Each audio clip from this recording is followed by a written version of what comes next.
नमस्कार, आप देख रहे हैं SY लाइव न्यूज। ठाणे के संत ज्ञानेश्वर नगर इलाके में पिछले 25 सालों से गंदे और दूषित पानी की सप्लाई से लोग परेशान हैं। इस गंभीर समस्या को लेकर बड़ी संख्या में स्थानीय नागरिकों ने ठाणे महानगर पालिका पर मोर्चा निकालकर स्वच्छ पानी की मांग की। लुईसवाड़ी, वैतीवाड़ी, संत ज्ञानेश्वर नगर और रामचंद्र नगर समेत कई इलाकों में नलों से पीले रंग का बदबूदार पानी आने की शिकायत है। इससे बच्चों, महिलाओं और बुजुर्गों के स्वास्थ्य पर खतरा मंडरा रहा है।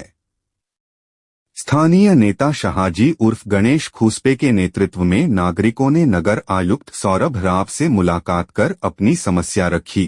प्रदर्शनकारियों ने बताया कि यह परेशानी पिछले 25 वर्षों से जारी है। यह सुनकर आयुक्त भी हैरान रह गए और मामले को गंभीर बताते हुए जल्द समाधान का आश्वासन दिया।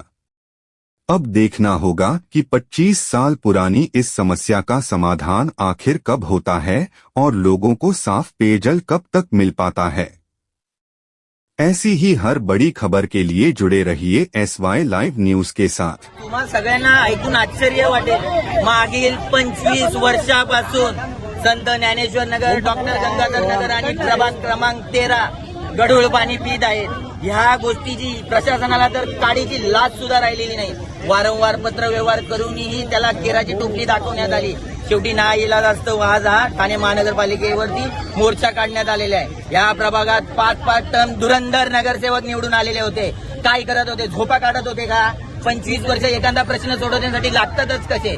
ही सर्वस्वी जबाबदारी ह्या मागील 25 वर्ष जे स्थानिक लोकप्रतिनिधी होते त्यांची जबाबदारी आणि त्यांचा हा जनता दरबार घेणार आहे आणि त्यांच्या प्रभागातले प्रश्न सोडवा, नंतर जनता दरबार घ्या। त्यांच्याबद्दल मला जास्त काय बोलायचं नाही। मुख्यमंत्री एकनाथ शिंदे आपल्या प्रभागामध्ये राहतात, त्यांच्याकडे देखील अशा प्रकारचं पाणी येतं का? शिंदे साहेबांच्या जर कानावर ही गोष्ट असती तर शिंदे साहेबांना हा प्रश्न सोडवण्यासाठी मोजून 15 मिनिटं लागली असती।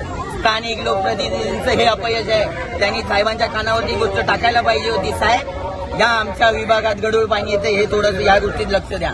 पण स्थानिक लोकप्रतिनिधी हे फक्त पैसे कमवण्यात गुंग असल्या कारणाने ही गोष्ट साहेबांपर्यंत पोहोचली नाही। ती पोहोचवण्यासाठी आज आम्ही ठाणे महानगर तिकडे होते। आता हे सगळं तुम्ही बघताय ते सांगतायत, पण मला तर हा सगळा कागदावरचा भपका वाटतोय। जर हे गढूळ पाणी ठाणे महापालिकेच्या लॅबमध्ये टेस्टिंग केलं असता, गटारातलं पाणी आणि डबक्यातलं पाणी आणि हे प्यायचं पाणी हे जे तिन्हींची मात्रा ही सेम आहे।